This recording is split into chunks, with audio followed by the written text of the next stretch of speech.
thanks guys. Like you said, I kind of wish I'd be able to dunk for you guys and whatnot, because I know younger kids especially enjoy that. A couple of weeks ago, I had 4 camps in the day that I spoke at, and I ended up doing like a 5 to 10 minute dunking session for all 4 of them, and kind of put a toll on my body, and I realized after that wouldn't be able to do it anymore, because last week I went to San Antonio for, it's called like the NBA Sprite Dunk Contest, and going into it, I wasn't even able to practice for it just because I had some leg injuries and whatnot. So I'll probably try and throw down a couple simple ones for you guys, but I won't be going crazy or anything like that. So with that being said, most of you guys that know me probably only know me for what's happened in the last 2 months.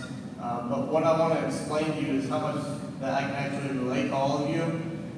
From the town I'm from, like they said, the school I'm from a school that was less than 400 people, my high school. So, and my story, which I can relate to you guys a lot more than what you think that I can. So that's what I'm going to be talking to you guys about today, as well as how important basketball skills training is. So I'll go ahead and start off giving you a little bit of my background story.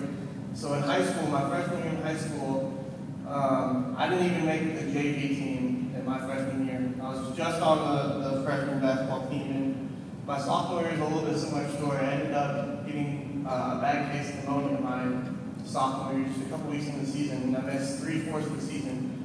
So you're looking at my first 2 years in high school, I really didn't even play much basketball at all. So for those of you high school players or younger guys in here that can kind of relate to that, I had no varsity minutes before my junior year in high school. So if you're sitting here thinking like I haven't got my chance yet, I was in that same boat. First 2 years, I barely could play basketball. So my sophomore year going into junior year, I finally had the opportunity, when I wasn't sick anymore, to actually start working a lot harder and take basketball seriously, because before that I didn't take it seriously.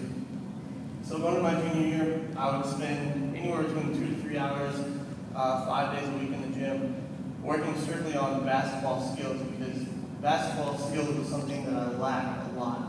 I've always been a fairly decent athlete, but I was very lucky to even play high school basketball, much less college basketball, because I lacked a lot of those skills. So I want you guys to understand that you guys are in camp today, and you have to understand that what you guys are doing today, you're not actually doing better today.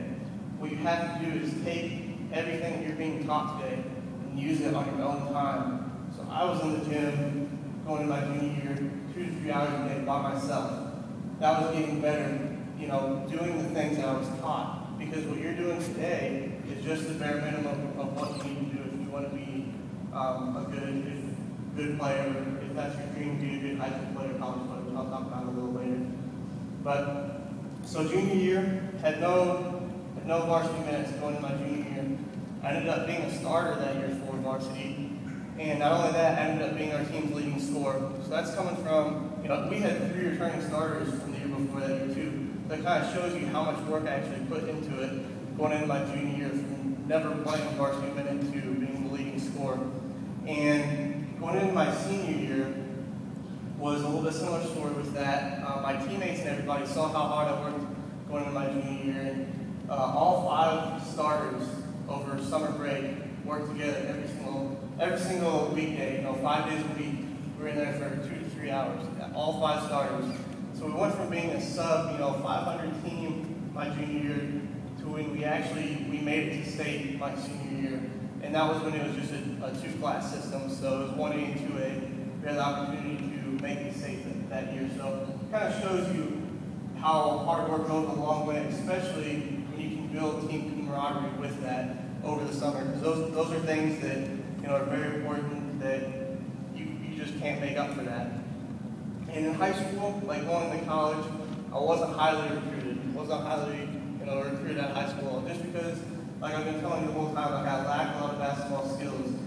And even though I worked very hard my junior and senior year towards that, I started a little too late, which you guys now have the opportunity to start a little younger than what I did. So Illinois College was actually the second college that I went to. I transferred there from a different school. The first school I was at, within the first 2 weeks of practice when basketball started there, I wasn't cut from the team, but I was basically told that they never thought I was going to be a varsity contributor for them. And that was kind of a blow to me because it was my, it was my dream to play college basketball, just like it might be for some of you guys. So I ended up quitting after that and kind of wondered if they're right, but if I just wasn't going to be good enough to play college basketball because I lacked so much skill at that point in time.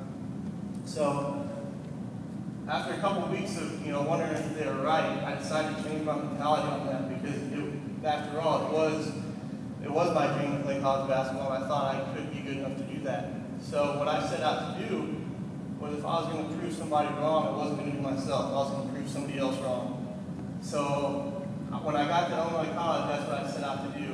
And when I first got there, Wade can attest to this because it's kind of a running joke now. The coach that's there, I see right now, very good friends with him. When I first got there, he was joking with some of the assistant coaches and whatnot that, he didn't think I was going to be able to play there either. So it kind of shows how far just I came through my career. It's not about dunking. I wasn't a good college player because I could dunk. I never practiced dunking until the last 2 months whenever I was trying to do it for the contest. Once you realize that I work on basketball skills, when I got to college, it was the same thing I did in high school, but I ended up having to do it by myself again. Spending 2 to 3 hours a day in the gym, working on my ball handling, working on my shooting. So I want you guys to understand that, the difference, everybody in this world has dreams. So how many of you, you younger guys, how many of you get your dream to be a good high school basketball player, play high school basketball? Just show of hands. How many of you guys want to play high school basketball? So how many of you guys, with that, and all the older guys, how many of you want to play college basketball? So that's your dream for most of you. There's a lot of guys in here that want to be high school players or college players, and that's your dream. The problem is you guys have no idea what you want to do. There's none. You just kind of want it to fall in your lap. Hope it happens. So that's why I want to explain the difference between a dream and a vision to you guys. A dream is what you want to do, but a vision is the plan that you have of getting there. It's understanding that coming in here, when you come in here, you should already know a week ahead of time what you're going to be doing as far as basketball skills. Because that's the only way you're going to get better. Coming in here and shooting around isn't getting the job done anymore. There's so many people that want the same spot that you do that not working hard at it isn't going to get you there. So, like I said, it's having a plan. And everybody in this world has dreams, no matter what it is. But very few people reach them because they don't have a plan. And you personally, from a basketball standpoint, you know what all your strengths are, you know what all your weaknesses are, you know what you need to work on to be better. So the only way to reach your dream of exactly what you want is having that plan of action of what you're going to do to get there. So I hope you guys really understand that and take this week seriously with what you're learning as far as basketball skills, because this isn't where it ends, this is where it starts today with camp and learning basketball skills, and then coming in next week and having a plan for yourself of what to do. If you don't know how to make a plan for yourself, your coaches will be very happy to do that for you, because obviously a coach wants you to have a good season. The only way to do that is to have good players. They're not going to argue with you about wanting to become a better player. I can guarantee you that. So with that being said, I want to move over some more important things that I consider important. Somebody that personally know me, if they were to say something about me, one of the first things I wouldn't want them to say is, that I'm a great athlete or that I was a college dunk champ, because honestly, those things don't mean a whole lot to me. What does mean a lot to me, if they would talk about, how I conduct myself with other people, how I treat others, how I, portray myself to the younger generation. Just because for all of you in here, you younger guys right here, you're working with the campers in camp and whatnot.